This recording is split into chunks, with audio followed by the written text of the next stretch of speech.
There's a kind of hatred that only makes sense when you're young and frightened, and haven't yet learned the difference between someone who threatens you and someone who mirrors you. I know this because I watched it happen.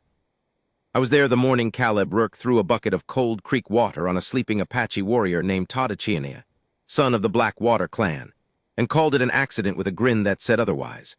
I was there the afternoon Tadachiania slipped a thorned branch under Caleb's saddle blanket and watched from 50 yards away with arms folded, and not a single expression on his face that a white rancher's foreman would recognize as satisfaction. But I recognized it. I'd been watching people long enough by then. What I never expected, what none of us expected, was what came after. Not the fighting made sense. It was everything that followed the fighting that none of us had words for.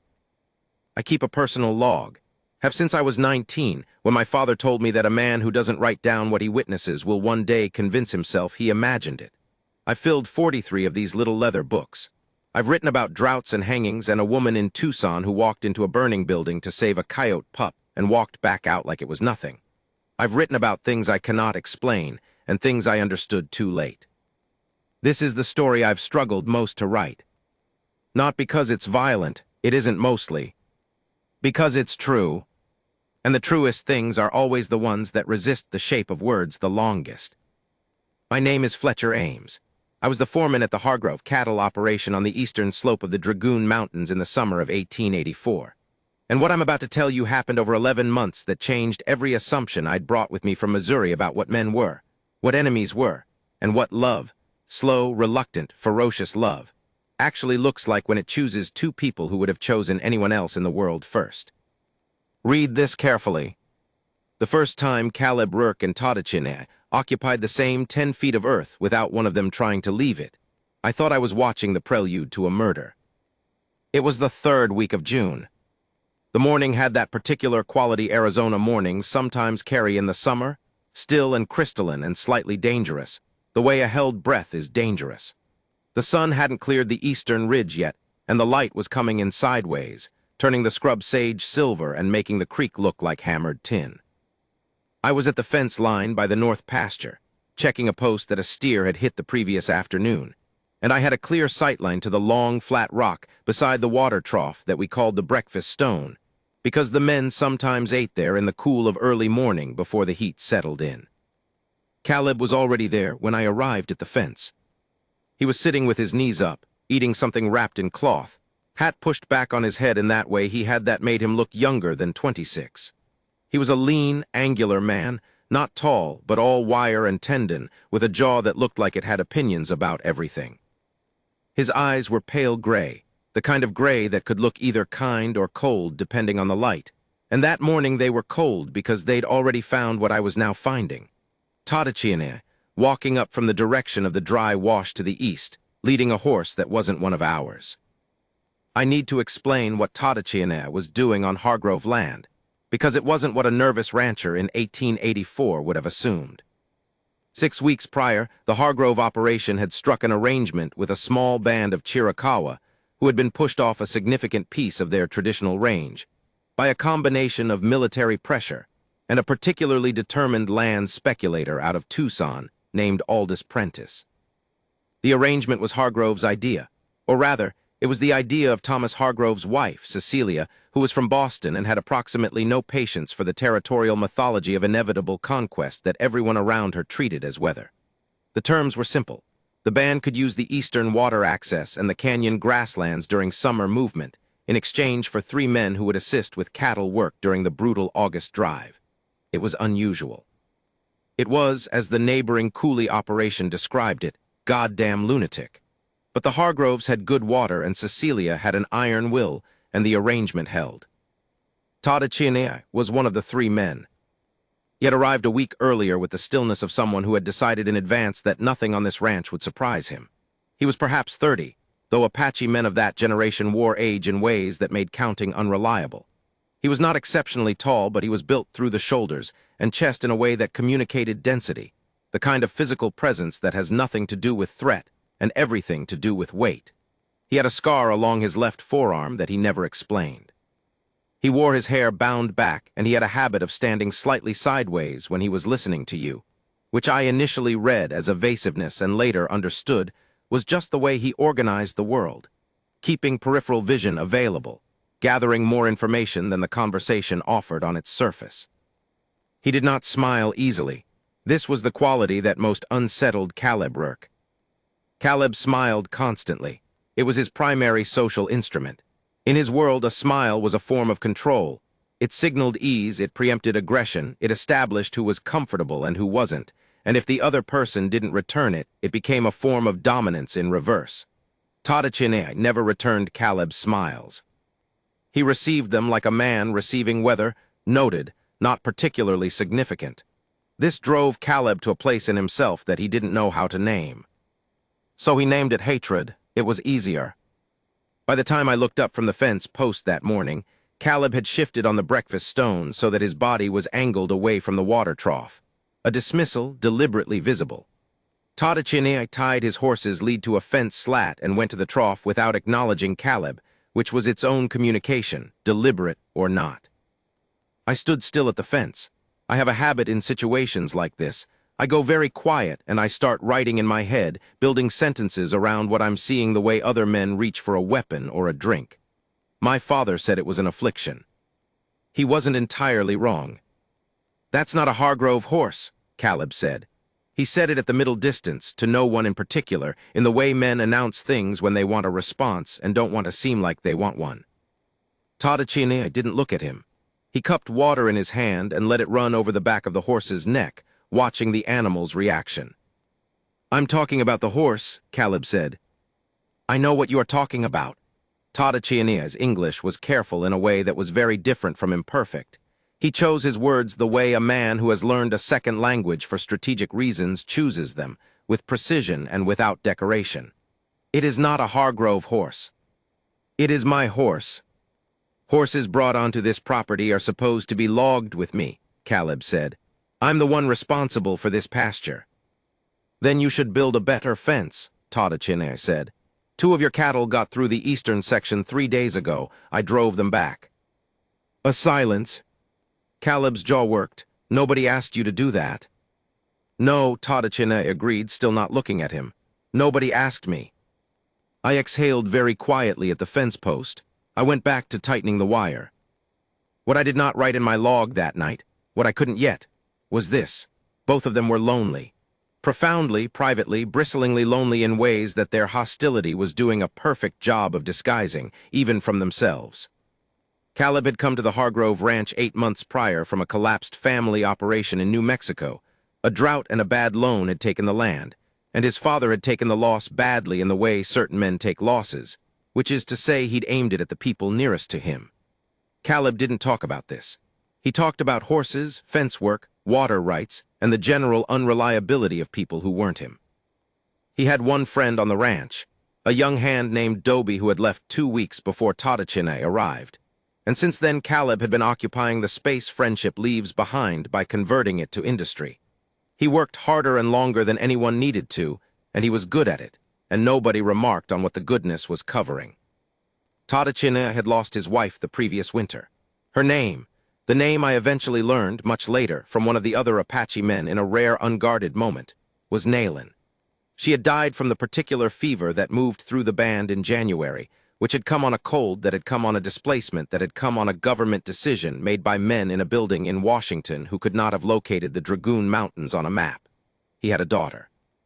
She was with his mother at the summer camp in the canyon. He went to her on evenings when the work was done, and he always came back before the morning light, and I was possibly the only person at the Hargrove Ranch who noticed either the going or the returning. I wrote 2 men in the same wound, facing away from each other. I crossed it out too neat. The truth was messier. The bucket incident happened on a Tuesday. I was in the barn. I know it was Tuesday because I write the day at the top of each log entry, and I went back to confirm it later when I was trying to reconstruct the sequence of events. I heard the shout first, a genuine one, the kind that isn't performed, and then laughter, and then a silence that'd wait. When I came out, Caleb was standing 6 feet from Tadachine with an empty bucket in his hand and an expression on his face that was trying to be amusement and not quite making it. Tadachine was soaking from the waist up. His bound hair was dripping. He was very still in the way that still water is still, not calm, but contained. "Slipped," Caleb said. The two other Apache men, Chi and a man the ranch hands called Four Fingers, though I never knew his actual name, were watching from across the yard. Chi had an expression I'd learned to read as controlled fury. Four Fingers was watching Tadachiene specifically, waiting. Tadachiene looked at the bucket. He looked at Caleb's hand. He looked at Caleb's face. Then he turned and walked away toward the bunkhouse extension we'd set up along the south wall, and he didn't say a word. I could feel the held breath across the entire yard. That night I wrote, "He walked away." I don't know if that was wisdom or something else. I don't know him well enough yet. I'm not sure he would let me. What I didn't write because I couldn't confirm it, I saw his hands, before he turned away. And they were shaking, not from cold. The water had already started drying in the June heat by the time I got outside. Shaking from the effort of containing something that was moving through him like a current. I've thought about those shaking hands a great many times in the years since. The thorn branch happened 4 days later. I know because Caleb came to me directly afterward, which was unusual. He was not a man who came to me with problems as a rule, preferring the fiction of self-sufficiency. He came to me at the end of the afternoon with a welt along his inner thigh from where the thorns had caught when he'd swung up into the saddle. And he didn't say what had happened, but I already knew because I'd seen Tadachiene crouched by the rail where Caleb's horse was tied that morning, doing something I hadn't been able to make out clearly from my angle. "I need you to tell him to stay away from my horse," Caleb said. "Tell him yourself," I said. "I'm telling you." "That's not how this arrangement works," I said. "You've got a problem with a man, you talk to the man." Caleb's pale eyes went through several calculations. He put something under my saddle blanket. "You put creek water on his head," I said. The silence between us was very long and very occupied. "I didn't say he didn't have reason," Caleb said finally, which was the most honest thing I'd heard him say in 8 months, and he looked surprised by it like it had come out wrong. I told him I'd keep an eye on things. He left. I sat with what had just happened for a long moment, and then I opened my log and wrote. He admitted it. Not to Tadachiene, not yet. But he admitted it to himself out loud in front of a witness. That's something. I don't know what yet, but it's something.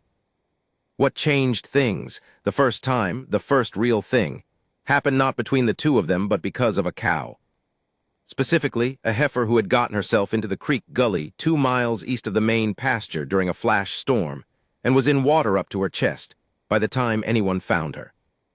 The bank had come down around her, the kind of sudden slump that heavy rain and sandy soil produce, and she was sinking incrementally and was already exhausted from fighting it. I got the alarm from young Pell, who was 17, and had the useful quality of being everywhere at once and the less useful quality of panicking efficiently. I went, Caleb went. Tadachiene was already there. I don't know how he'd heard it or found it. He had that quality in rough country of simply knowing where things were in a way that felt less like tracking and more like attention raised to a register most people can't sustain. He was at the bank's edge, studying the angle of the cow's body in the water, the direction of the current, the consistency of the remaining bank. He had a rope in his hands, but he hadn't thrown it yet. Caleb arrived a beat after me and took in the scene in one sweep. "She's twisted left," he said, to no one in particular but facing Tadachiene's direction. "You loop her neck from that angle, you'll pull her down." A pause. "I know," Tadachiene said. He said it without the hostile flatness he usually carried in Caleb's direction. He said it like a man who actually knows and is working the problem. "If we come from the right and loop under her forelegs." "Need 2 ropes," Caleb said. He had 1. He looked at Tadachiene, who had 1. Neither of them said anything for approximately 4 seconds. Then they moved. I have seen men work together in a crisis. There's a particular quality to it, that momentary suspension of every social architecture the rest of life runs on, replaced by pure functional necessity. What surprised me, watching Caleb and Tadachiene move along opposite banks of that gully, was that it looked less like 2 men tolerating each other and more like. I wrote this later and then second-guessed it for a week before deciding it was accurate. 2 men who had been doing this together for a long time. The rope angles were correct. The timing was right. When the heifer panicked and lunged and Caleb lost his footing on the wet bank and started to go down, Tadachinia's hand came across from nowhere and caught his forearm and held until Caleb found the earth again. It lasted maybe 3 seconds, that grip. They didn't mention it. The heifer came out of the gully looking indignant and bewildered and coated in mud, and immediately tried to eat the grass at the bank's edge as though nothing had happened. Caleb was breathing hard. Tadachinia was breathing hard. They stood on opposite banks with a creek between them and the rope still in their hands. "You came from the right angle," Caleb said. Tadachinia looked at him across the water. "You did not pull when I said not to pull." Another silence, different quality than the ones before. "I'll see to the heifer," Caleb said.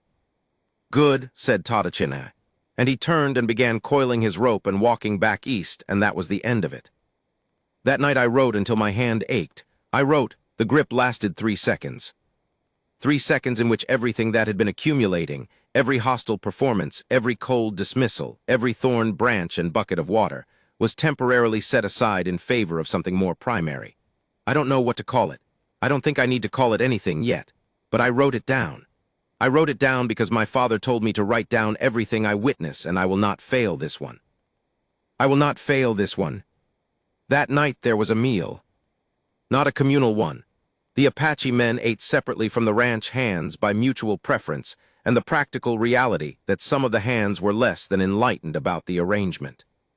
But Cecilia Hargrove occasionally brought food to the South Wall extension herself, which she said was hospitality, and which was also, I think, the particular form her stubbornness took, a refusal to allow the separation to become hierarchy through neglect. She brought a pot of something and corn bread and left it with a nod, and walked back to the main house without making it significant. Caleb was sitting on the main house steps when she passed, eating his own supper. He watched her go to the south wall. He watched her come back. "She does that every week," he said. I was sitting on the steps above him. "She does." "It's her ranch," he said, which wasn't quite what he meant. "It is," I said. He was quiet for a while, moving food around his plate. "The man knows what he's doing," he said, "with cattle." I kept eating. "I'm not saying anything else," Caleb said. "I know," I said. "I'm just saying he knows what he's doing." "I heard you the first time," I said. He finished his supper and went inside, and I sat alone on the steps with my log and wrote. Day 22. First voluntary acknowledgement. Unprompted, unwitnessed by the subject, and immediately qualified into near non-existence. Progress is not always visible in the moment. Sometimes it leaves the faintest possible mark and moves on. I am going to keep watching. I am going to keep watching, because I have a feeling about these two men that I cannot justify and cannot quite abandon. It happened in August.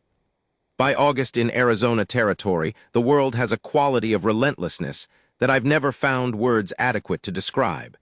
The heat is not merely temperature but presence, like something that has opinions about you and none of them favorable. The cattle drive from the eastern canyon pastures to the collection point at the Ridley Creek crossing was 3 days of movement across terrain that in the best conditions required full attention, and in summer required something beyond that, something closer to a kind of surrender to the task that left no room for anything else. All 3 Apache men, Tadachinia, Chi, and Four Fingers, worked the drive. This was the substance of the arrangement with the Hargroves, and they fulfilled it without drama and with a competence that shut up approximately 2/3 of the skeptics among the ranch hands by the end of the first day. Caleb ran the right flank. Tadachinia took the point. This was Thomas Hargrove's assignment, not mine, and he'd made it based on pure utility. Watched both men work by then, and he was a practical man with cattle to move and no patience for sentiment in any direction. Caleb's face when the assignments were given communicated a complex series of internal weather events that he managed to keep below the visible surface mostly. He didn't argue. He never argued with Hargrove directly. What he argued with was the work itself, the way he always did. The first morning of the drive, I watched Caleb take the right flank with an aggression that was clearly displaced. He was pushing too hard, moving the cattle too fast on that side, and the ripple effect was starting to show in the herd's direction, a drift toward the middle that would compress them dangerously in the narrows 2 miles ahead. I was at the drag end, and I could see it coming, and I started to move up. Before I got there, Tadachina had already angled his horse back from the point and come along the left side, and said something to Caleb that I couldn't hear from my distance. Caleb's shoulders went rigid. Then something shifted in the line of his back, some decision made and accepted, visible in the spinal column before it reached the face, and he adjusted his pace, eased the right flank, and the herd straightened. That night at camp, I maneuvered close to the fire where Caleb was sitting and asked, casual, what Tadachina had said to him. Caleb looked at me for a long moment. He said, "The canyon won't get narrower for either of us." He paused. Then he went back to the point. "That's all. That's all." I thought about it. "He's not wrong," I said. "No," Caleb said. He was looking at the fire. "He's generally not wrong. It's one of the most annoying things about him." I wrote it down that night by firelight, cramped small to save space. The canyon won't get narrower for either of us. 6 words. The first thing between them that was neither hostility nor neutral transaction. 6 words that both of them will carry. The second day of the drive produced the morally heavy thing. This is the part I've struggled most to write cleanly because it wasn't clean. None of the real decisions are. There was a boy. His name was Emmett. He was 15. He was the son of a neighboring rancher named Harley Pruitt, and he had attached himself to the drive at the last moment under the fiction of helping with the drag end. Harley Pruitt was not a man who participated in Cecilia Hargrove's opinions about the Apache arrangement, and he'd communicated this opinion loudly and at length to anyone who would hold still long enough. His son Emmett, who I'd observed over several months to be either genuinely different from his father or performing the project of becoming different, it was sometimes hard to tell with 15, had an unfortunate habit of being in the wrong place when his father's voice was loudest, and then doing something that seemed designed to compensate. What he did on the second day of the drive was try to help push a steer that had broken left and was heading for a ravine drop-off, and in the process of pushing, he got his horse cut off at an angle, and his horse spooked at a snake, and what happened next happened very fast. Emmett came off his horse at the edge of the ravine. Not over it. He was down on the loose shale at the lip, and the steer was circling back panicked, and there was a drop behind him of approximately 40 feet. I was too far. I know I was too far. I know this because I was already moving and calculating, and the number I kept arriving at was wrong. Caleb was closer. He was already at full gallop. Tadachina was closer than Caleb.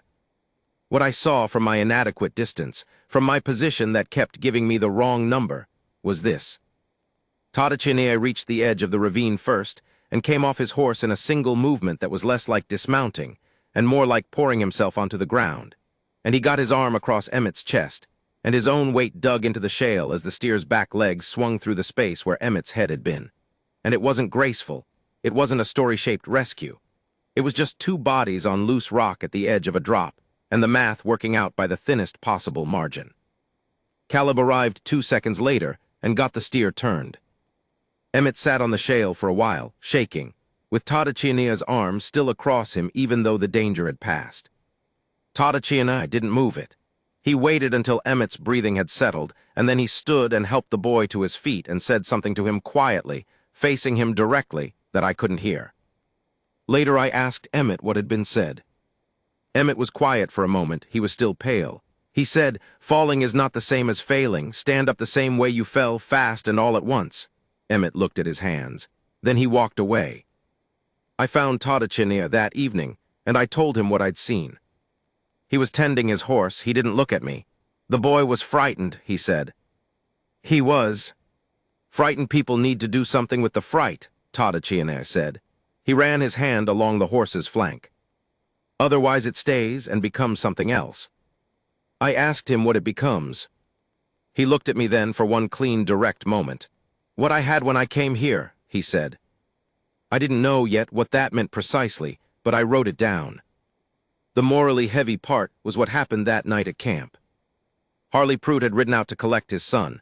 Word had reached him through one of the hands, and he arrived at camp with the particular energy of a man who is grateful for a rescue and furious that it came from the direction it did. And these 2 feelings were fighting each other behind his eyes in a way that was painful to watch.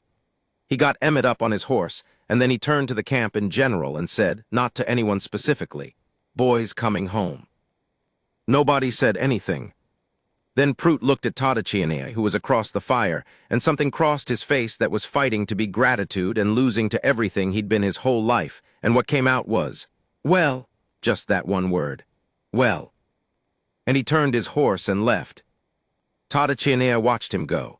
His expression was unreadable to me, not blankly unreadable, but complexly unreadable, the way a long passage of text is unreadable when you don't yet have the language. Caleb was sitting nearby. He'd seen all of it. "He couldn't say it," Caleb said. He said it quietly, not directed at Tadachiene, but not hidden either. Tadachiene turned his head slightly. "He doesn't need to," he said. "No," Caleb said. He was looking at the fire. "But he should." "Yes," Tadachiene said. "He should." I wrote 4 sentences that night and spent an hour staring at them. The thing between them has changed direction. I cannot point to a specific moment because specific moments are not how this kind of thing works. It has been accumulating the way weather accumulates, invisible in any single hour, undeniable across a week. They are still hostile, but the hostility has lost its certainty, and certainty is everything. The autumn came in September, which is Arizona's kindness, the heat breaking without announcement, a single cooler morning arriving like an apology. The drive was finished. The Apache men's formal work obligation was technically complete, but the arrangement continued by a kind of mutual inertia that nobody formally acknowledged and nobody moved to end. Tadachiene kept working. Caleb kept working. They kept occupying the same spaces with the particular charged neutrality of 2 people who have agreed to a ceasefire without negotiating its terms. I watched them in the small hours. I watched Caleb one morning leave a coil of good rope at the south wall extension door without identifying himself. He left it in a position that could have been accidental, hung on the fence post nearest the door, and he was 20 yards away and moving toward the barn by the time anyone would have emerged to find it. I watched Tadachiene find it. I watched him look at the rope for a long moment, then at the barn, then back at the rope. He took it inside without comment. I watched Tadachiene 3 days later bring a horse with a troubling left foreleg gait to Caleb instead of to Hargrove or me. This was significant not because Caleb was the only one who could address it. I could have managed. But because Caleb had a specific quality with lame horses that was, I'll say it plainly, remarkable. He'd been watching a horse move for 10 minutes that morning and had identified a foot abscess that the rest of us had missed for 2 days. Tadachiene had seen him do it. The bringing of the horse was a form of acknowledgement that could not be misconstrued as personal. Caleb spent 40 minutes with the horse. He didn't say thank you for bringing it. Tadachiene didn't say thank you for treating it. But they stood on either side of the animal for those 40 minutes, close enough that words would have been possible, and the words didn't happen, and what happened instead was a kind of quiet that was different from every previous quiet between them. Not absence, presence. I wrote they are building something. Neither of them knows it yet. Or rather, they know it and they are protecting the not knowing the way you protect a new fire from wind, carefully with your body without admitting what you're doing. The conversation happened in October. I wasn't there for it. This is the only significant piece of this entire account that I didn't witness directly, and I've had to reconstruct it from 2 partial sources. A few words Caleb said to me afterward, shaken in a way I'd never seen him, and a single sentence Tadachiene offered me weeks later when I asked him a direct question, which he answered with the straightforwardness of someone who has decided honesty is less exhausting than its alternatives. What I know, Tadachiene's daughter had been ill. A fever had come through the camp in the canyon, nothing like the one that had taken Nayland, nothing life-threatening. But the word fever carries its own gravity when you've lost who he had lost, and he had gone to the canyon camp 2 evenings in a row without his usual before-morning return. The second night he had been gone all night, and he came back at mid-morning looking like he hadn't slept, and had replaced sleep with something harder. Caleb was at the horse rail when he returned. What Caleb told me that evening, standing outside the barn with his hat in his hands in the particular way he held it when he didn't know what to do with himself. He came back and I asked him. I don't even know why I asked. It's not my place to ask. I asked him if she was all right. What did he say? I asked. Caleb's jaw moved. He stopped walking. He just stopped completely for a second. Then he said, "She is sleeping now and breathing well." And I said, "That's the important part, the breathing well." Caleb put his hat back on and adjusted the brim. He adjusted it twice unnecessarily. Then he looked at me like, he stopped. "Like what?" I said. Like I'd said something real, Caleb said. Like I'd actually said something real. He went inside before I could say anything else. What Tadachine told me weeks later when I asked him what had shifted. He asked about my daughter. He did not need to ask, he chose to ask. A pause. He was looking at the eastern ridge, that sideways attention of his. A man who chooses to ask about a child he has no obligation to ask about, that man is not your enemy. What is he? I said. Tadachine was quiet long enough that I thought he wasn't going to answer. Then, I don't know the word for it yet, he said, but I am looking for it. I wrote that down 3 times. November arrived cold and abrupt the way November arrives in the Dragoons. The last warmth of October evaporating overnight, the canyon turning color in a week, the light changing quality from horizontal gold to something steeper and more demanding. The hostility was still there. Let me be clear about this. It did not simply dissolve. Old patterns persist past their usefulness because the self has organized itself around them, because they are what you know how to do when you don't know what else to do. Caleb still said things with his body that were challenges. Tadachine still answered with stillness that communicated its own counterpressure. But there were gaps in it now. Moments where the hostility simply wasn't accessible, not because they'd put it down deliberately, but because whatever was replacing it was occupying the space. I watched Caleb teach Tadachine a rope technique one afternoon. This happened because Tadachine had asked, directly, without preamble, standing in the yard with a rope in his hand. And Caleb had spent 3 seconds looking at him with an expression that cycled through several options before landing on a kind of gruff willingness that was, I recognized, the way Caleb expressed actual warmth. It's a heel trap, Caleb said. He demonstrated. You're reading the hind legs, not the body's a distraction. Tadachine watched, he tried it. He got it wrong, he tried again. He got part of it right. The wrist, Caleb said. He reached out and corrected the angle of Tadachine's wrist with his hand, and then immediately stepped back as if he'd surprised himself. Tadachine tried again, got it. Good, Caleb said. The word was short and genuine, and he looked away after saying it. Show me again, Tadachine said. Caleb showed him again, and again for half an hour. I watched from the barn door and I wrote nothing. Some things I'm just in. This was one of them. Winter in the Dragoons is not what most people mean when they say winter. It doesn't bury you. It doesn't close the world down to walls and waiting. What it does is strip away the excess, the summer's noise, the autumn's urgency, the constant motion that the heat demands.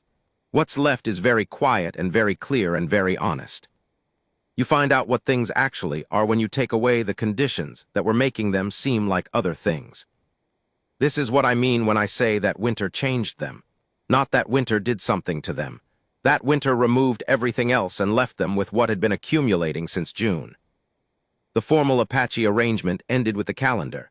The terms had specified through the summer work and the drive, and by November the 3 men were technically released from any obligation to the Hargrove Ranch.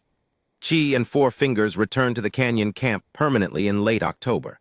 They left without ceremony, which was not coldness but respect, the particular desert culture understanding that departures don't require performance. Tadachine didn't leave. No one addressed this directly. This was partly the Hargrove style. Cecilia's influence ran to creating conditions and letting people decide what to do in them, rather than engineering outcomes, and partly because none of us knew what to say. The arrangement was over. The man was still here. He worked in the mornings and he went to the canyon camp in the evenings and he came back. The rhythm of it had become part of the ranch's rhythm in a way that was only visible in how strange the yard felt the few times he was gone for 2 consecutive days. Caleb noticed this.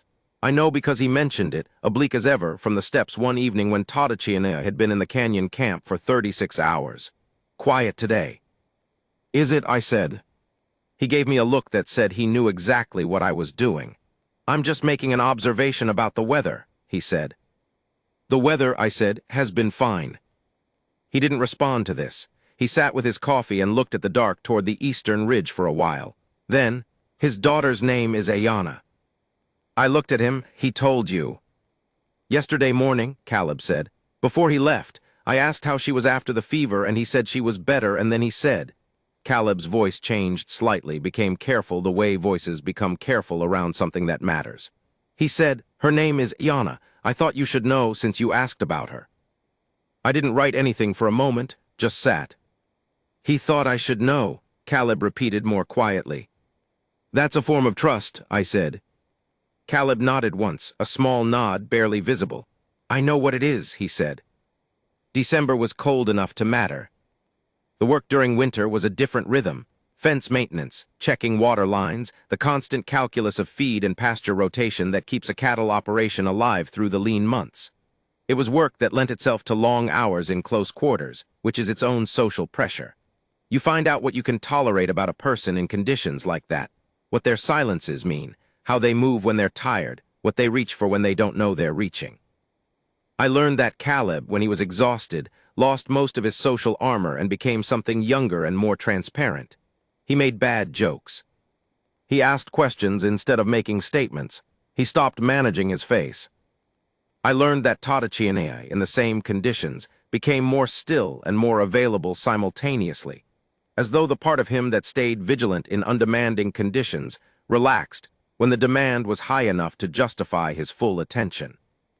I learned that they were, in the cold and the shared labor and the particular honesty of February mornings, funny to each other. Not performing humor, actually funny, the accidental kind, the kind that comes from noticing the same absurd thing at the same moment. A steer who had developed an elaborate opinion about a specific fence post and was defending it with baffling consistency. A water line that failed every third day in the same section for reasons that defied diagnosis, and eventually became a kind of inside joke, except that calling it an inside joke would have required them to acknowledge that they were inside something together.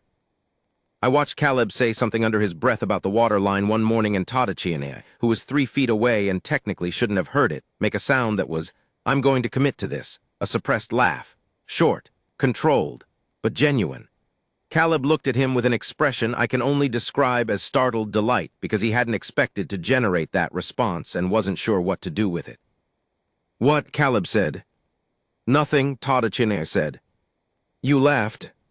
I did not. You absolutely. The pipe is still broken, Tadachianea said, in a tone of extraordinary dignity. He walked away to address the pipe.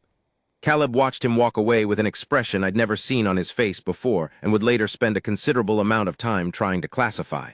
The closest I can get, even now, is the look of a man who has discovered that something he wrote off as impossible is not only possible but already happening, and is trying to catch up to the fact of it. The hard thing came in February. The hard thing was a letter. It arrived in the regular mail delivery to Ridley Crossing, which I picked up on my monthly trip to town. Among the Hargrove correspondence was a letter with a territorial government seal that contained language I'd learned to recognize. The particular bureaucratic vocabulary of people rearranging other people's lives from a distance with legal authority and no local knowledge. I read it 3 times in the saddle on the way back. The substance was this. The band that included Tadachianea and his daughter and his mother and the remaining 26 people of his extended family group were being formally relocated. The Chiricahua situation had continued to deteriorate at the territorial level.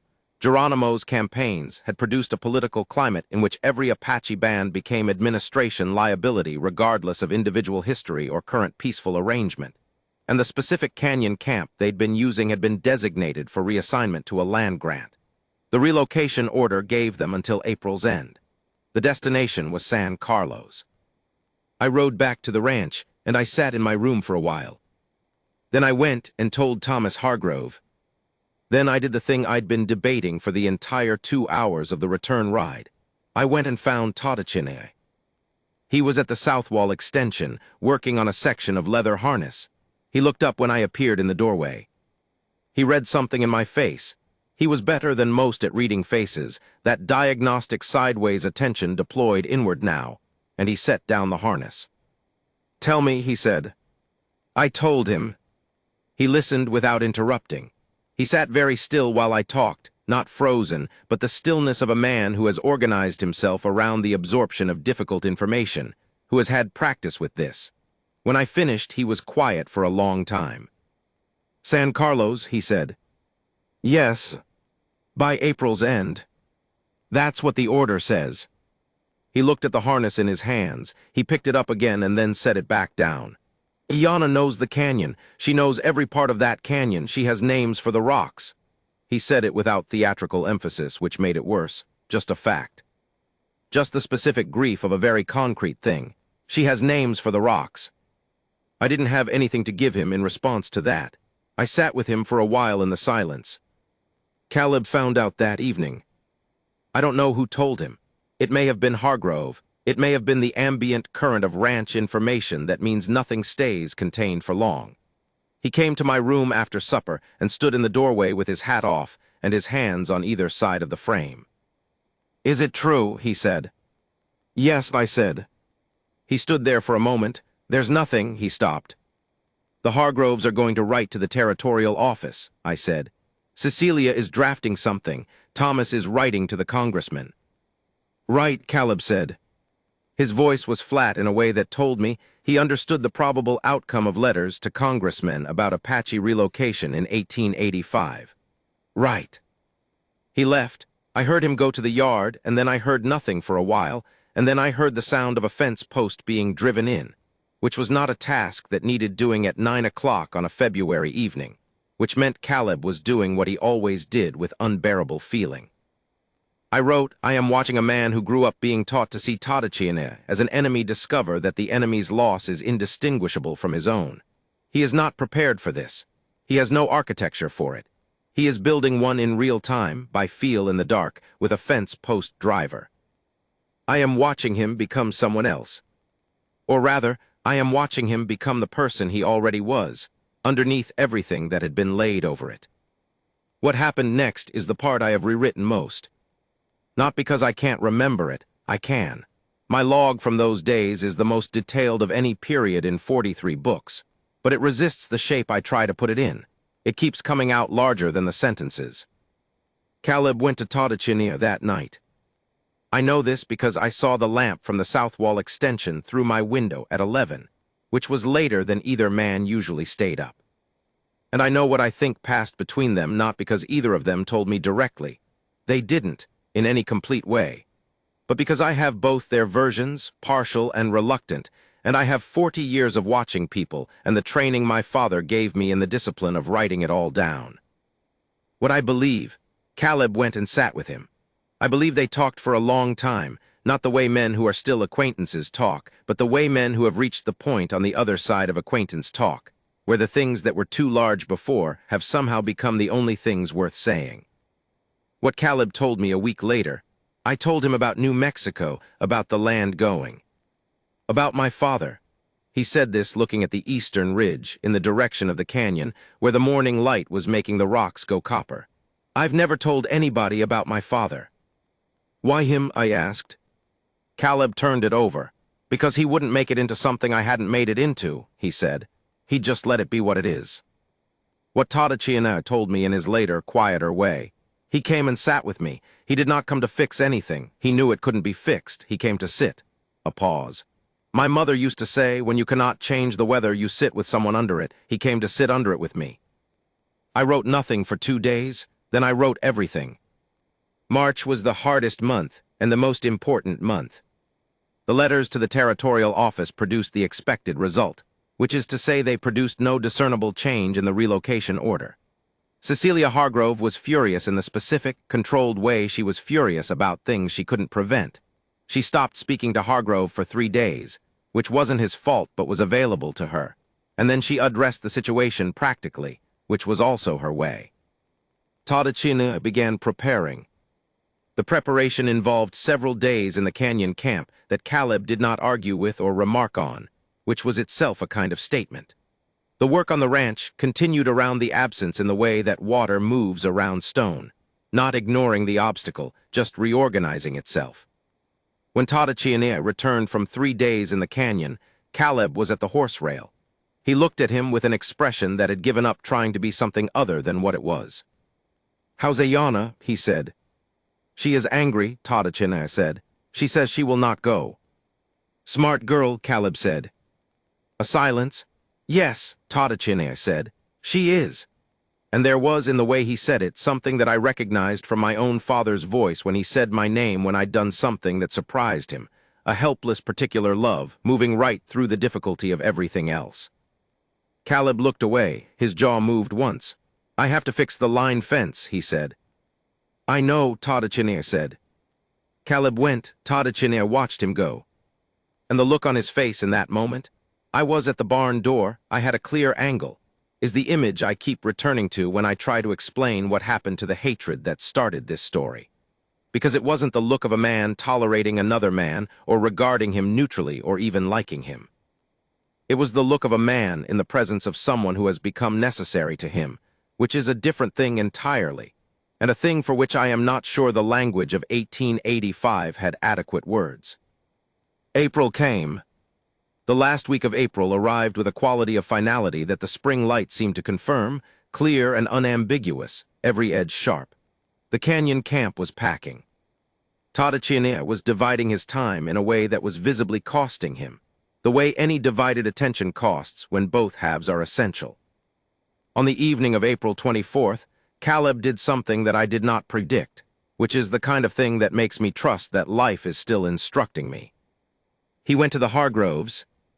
He went to them and he asked, Cecilia told me this quietly the following morning, if there was work that could keep an additional man useful on the Hargrove property through the year. Not a temporary arrangement, a permanent one. Cecilia asked him what he had in mind. He said he was thinking that a man who knew the Eastern Canyon country and the water access and the cattle work as well as the man in question did, was worth keeping year-round, and that if the arrangement could be made permanent and documented in the right way, with the right paperwork from the right territorial channels that Cecilia knew better than anyone how to navigate, there might be a case for an individual exemption that Cecilia, who had more letters from the right congressmen than anyone knew, might make persuasively. Cecilia looked at him for a long time. Then she said, "Caleb Rourke, when did you grow a conscience?" Caleb said, "I had one the whole time, I just kept it in the wrong pocket." I don't know what the outcome of the letters was, not completely. The territorial machinery moved slowly, and in ways I couldn't fully track from the eastern slope of the Dragoon Mountains. What I know is that the relocation order applied to the band as a whole, and the Hargrove letters were one small counterpressure in a large, indifferent system. What I know is that Tadachinier did not leave on April 30th. He went to the canyon camp on April 29th, and he was there when his family departed, and he came back to the Hargrove Ranch in the early morning of May 1st with his horse, and his daughter, and nothing about his face explaining any of it, and he walked to the barn and began the morning work. Yana was 7 years old and had her father's stillness, and nothing else of him that I could see. She was round-faced and serious, and had an expression of comprehensive assessment that reminded me of someone who had decided that the world was going to require her full attention indefinitely. She found a corner of the south wall extension and arranged it to her specifications within 30 minutes of arrival, and looked up at the first man who came to the doorway, which happened to be Caleb, with the expression of someone who has formed a position. "My father says you are the one who is good with lame horses," she said. Caleb blinked. "I suppose," he said. "I want to learn that," she said. Caleb looked at her for a long moment. Then he said, "Come find me after breakfast," and walked away, and I watched his face from the angle of the barn, and his face was doing something private and large that he was not going to explain to anyone. I want to be careful here about what I say and don't say. I want to be careful because the story I've been telling you is a true one, and the truest things are the ones that resist over-explanation, and because the man who is telling it is a foreman who keeps a personal log and watches people and tries to write down what he sees without making it into more than it was. What it was, 2 men who built something between them out of hostility and labor, and a child's near death, and a letter from the territorial government, and 3 seconds of grip on a flooded bank, and a rope lesson, and a half-laugh about a broken water pipe. What it was, the slowest possible education in the fact that the person you've decided is your opposite is sometimes the only person who can hold the weight of what you're actually carrying. They did not become the same. Let me be clear about this. The hostility did not entirely disappear. It became something more complex, a kind of friction that was also intimacy, the way long relationships carry the history of their conflict forward not as damage but as texture. Caleb still said things with his body that were challenges. Tadachinier still answered with stillness that had edges.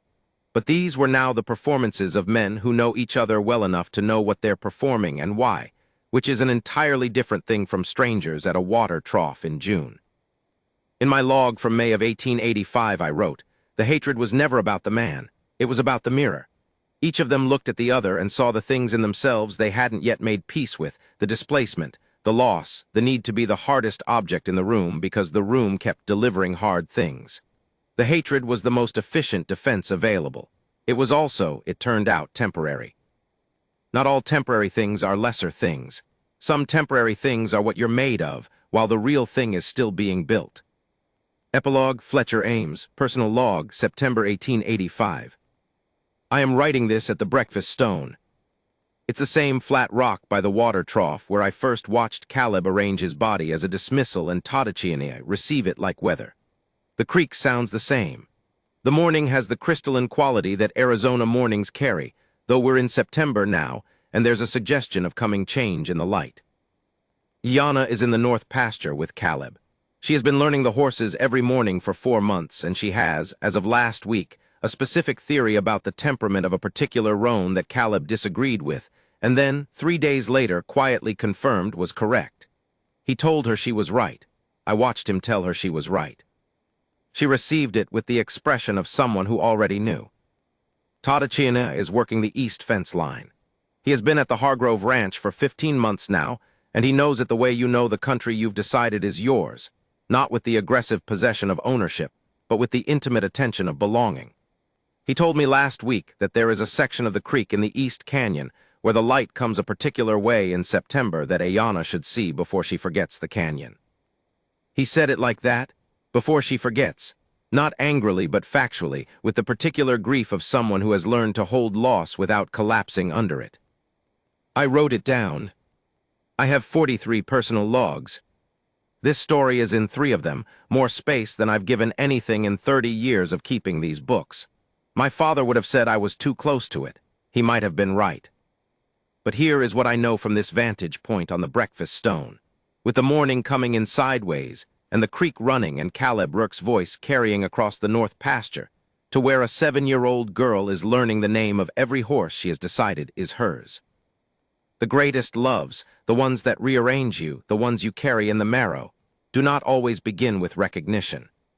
Sometimes they begin with 2 men at a water trough in June, each deciding the other is the problem, neither of them wrong and both of them wrong, and everything that follows is just the long, imperfect, irreversible work of finding out.